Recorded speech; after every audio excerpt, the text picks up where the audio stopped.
જંગલમાં રામુ નામનો એક હાથી રહેતો હતો. તે ખૂબ જ તોફાની અને ક્રૂર હતો.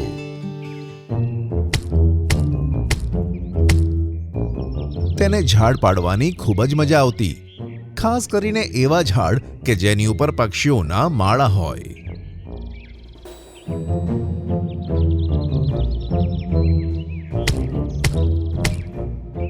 અરે રામુ હાથી, મારો માળો ખસી રહ્યો છે. ખસી જા, નહીં તો તે નીચે પડી જશે. મને ના રોકો, હું તો ઝાડને પાડી રહ્યો છું. મને તમારા માળા સાથે કોઈ સંબંધ નથી. રામુ હાથી સતત ઝાડને અથડાતો. એવામાં ટીનુનો માળો જમીન પર પડ્યો. તે હસતો હસતો ત્યાંથી જતો રહ્યો અને ટીનુ ચકલી રડતી રહી. આ રીતે એણે જંગલમાં સેંકડો પક્ષીઓના માળા તોડી નાખ્યા. આ જંગલમાં એક અપંગ પોપટ પણ રહેતો હતો, જેની પાસે કોઈ માળો ન હતો. તેની પાસે કાળો કાગડો આવ્યો અને બોલ્યો કે, મીઠું, કેમ છે તું? હા, હું તો સારો છું. તું કેમ છે? હું પણ ઠીક છું. બીજું બતાય, આ ઝાડ પર શું કરે છે? હું વિચારું છું કે આ ઝાડ પર મારો માળો બનાવું, પણ હું તો અપંગ છું. માળો કેવી રીતે બનાવીશ? સારું થયું તું આવ્યો. મિત્ર, આવ, મને માળો બનાવવામાં થોડી મદદ કર. અરે એ તો આજે મારે મારી કાકડીને મળવા જવાનું છે. જો ના ગયો ને તો એ ગુસ્સો થઈ જશે. અરે પણ તેની વાતને વચ્ચે છોડીને જ તે ત્યાંથી ઉડી ગયો. હે ભગવાન, તે મને અપંગ કેમ બનાવ્યો? જો હું એકલો માળો બનાવીશ ને તો મહિનાઓ વીતી જશે. મીઠું થોડો રડ્યો, પણ પછી હિંમત કરીને તેના કામમાં લાગી ગયો. તેણે ધીરે ધીરે ઝાડની ડાળીઓ ભેગી કરવાનું શરૂ કર્યું, જેમાં લગભગ 25 દિવસ ગયા. 1 મહિનાની મહેનત પછી આખરે તેને તેનો માળો તૈયાર કર્યો. આખરે મેં મારો માળો બનાવી જ દીધો. તે તેના માળામાં બેસીને આરામ કરવા લાગ્યો. તેના ચહેરા પર એક અજબની ખુશી હતી. ધીરે ધીરે ઘણા પક્ષીઓ અને જાનવરો તેની પાસે જમા થઈ ગયા. વાહ મીઠું, તે સાબિત કરી દીધું કે કોઈ પણ સમસ્યા હોય, જો આપણે હિંમતની સાથે મહેનત કરીએ તો અશક્ય લાગતું કામ પણ શક્ય થઈ શકે છે. આ રીતે બધા તે અપંગ પોપટના વખાણ કરતા હતા. સાંજ પડતા બધા પોતાના ઘરે પાછા ગયા અને મીઠું પણ સૂઈ ગયો. સવારના પહોરમાં ધમધમના અવાજથી મીઠુંની આંખો ખુલી. અરે, આ શું થઈ રહ્યું છે? ક્યાંક ભૂકંપ તો નથી આવ્યો ને? તેને માળામાંથી નીકળીને જોયું તો રામુ હાથી ઝાડને ટક્કર મારતો હતો.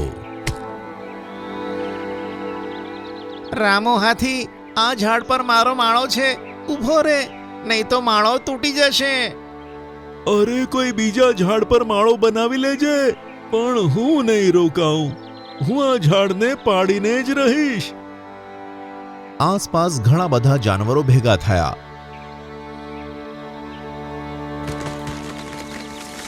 અને પછી એ ઝાડની સાથે સાથે મીઠુંનો માળો પણ નીચે પડીને તૂટી ગયો. આ જોઈ મીઠું તો ઉદાસ થયો. દુષ્ટ રામુ હાથી, હું તો એક અપંગ પોપટ છું. મેં મારો માળો 1 મહિનાની સતત મહેનત કરીને બનાવ્યો હતો, પણ તે મારી એક ના માની અને તેને તોડી નાખ્યો.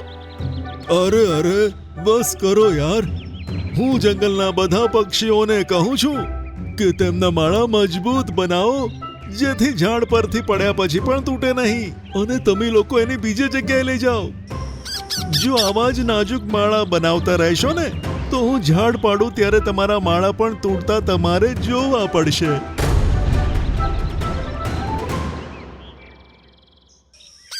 તે દિવસ પછી મીઠું 2 દિવસ સુધી કોઈને પણ જોવા ન મળ્યો. અને પછી એક દિવસ સોનું કબૂતરે જંગલમાં બૂમો પાડી. મીઠું ભૂત બની ગયો છે. તેની આત્મા ભટકી રહી છે. તમે બધા જ સંભાળીને રહેજો. ધીરે ધીરે આ વાત આખા જંગલમાં ફેલાઈ અને તે રામુ હાથી સુધી પહોંચી. મીઠું તો ક્યાંક ભાગી ગયો હશે અને આ ગાંડો બેકારમાં તેની આત્મા ભટકવાની વાત ફેલાવી રહ્યો છે. જાણ કે હું ડરી જઈશ. બીજા દિવસે રામુ હાથી તળાવની બાજુના બગીચામાં ગયો કે જ્યાં ઘણા બધા પક્ષીઓ અને જાનવરો હતા.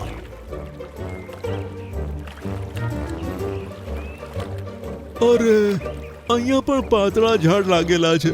તને પાડવામાં મજા નહીં આવે. હવે ઝાડને હલાવવાનું છોડી દે રામુ હાથી, નહીં તો મીઠુની આત્મા તને જીવતો નહીં છોડે.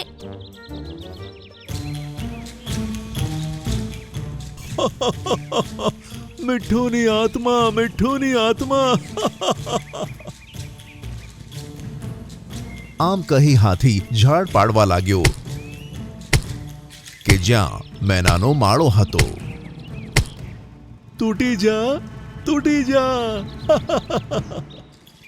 અરે રામુ હાથી, મારા જ માળાવાળું ઝાડ કેમ તોડો છો? તું જ તો કહે છે કે મીઠુની આત્મા આવી જશે. બોલાવી લો એની આત્માને. અને આમ તે સતત ટક્કર મારતો રહ્યો. રામુ હાથી, રોકાઈ જા. અવાજ ક્યાંથી આવે છે? ત્યાં જ બધાએ જોયું કે તે જ ઝાડ પર મીઠું આવીને બેઠો છે. તારી આ જ દુષ્ટતાને કારણે મારો માળો તૂટ્યો હતો અને તેના દુઃખમાં મારો જીવ ગયો. હવે તું નહીં રોકાય તો હું હમણાં ને હમણાં તારી દુષ્ટતાની સજા આપી દઈશ. ઓહો, તો તું મરી ચૂક્યો છે અને મારી સામે તારી આત્મા છે. તો ઠીક છે, આત્મા હોય તો મને શિક્ષા કર. વિનંતી કેમ કરે છે? સારું, તો હવે જો. આટલું કહેતા જ રામુ હાથી હવામાં ઉપર ઉઠી ગયો. અરે બાપરે, હું હવામાં કેવી રીતે જઈ રહ્યો છું? આ જોઈને બધા હેરાન થઈ ગયા. રામુ હાથી હવામાં ઉડતો ઉડતો તળાવની ઠીક ઉપર જઈને રોકાઈ ગયો. હવે હું તને આ જ પાણીમાં ડૂબાડી દઈશ અને તું તેમાં ડૂબીને મરી જઈશ. અરે નહીં મીઠું, મીઠું, મને માફ કરી દે, માફ કરી દે. મારાથી બહુ મોટી ભૂલ થઈ છે કે મેં તારું ઘર તોડ્યું અને તને બેઘર કરી નાખ્યો. હવે હું તને કેમ છોડું? તારે તો મરવું જ પડશે. હું તને તો પાછો નથી લાવી શકતો, પણ હું વચન આપું છું કે જેટલા પક્ષીઓના ઘર મેં તોડ્યા છે ને તેમને હું પાછા બનાવીને આપીશ અને હવે ક્યારેય કોઈ ઝાડ નહીં પાડું. પ્લીઝ મને છોડી દે. આટલું કહેતા રામુ હાથી જમીન પર આવી ગયો. જા, જઈને ટીનું ચકલીને એક નવો માળો બનાવી આપ. હા, હું હમણાં જ જાઉં છું. આમ કહી રામુ હાથી ત્યાંથી દોડીને જતો રહ્યો.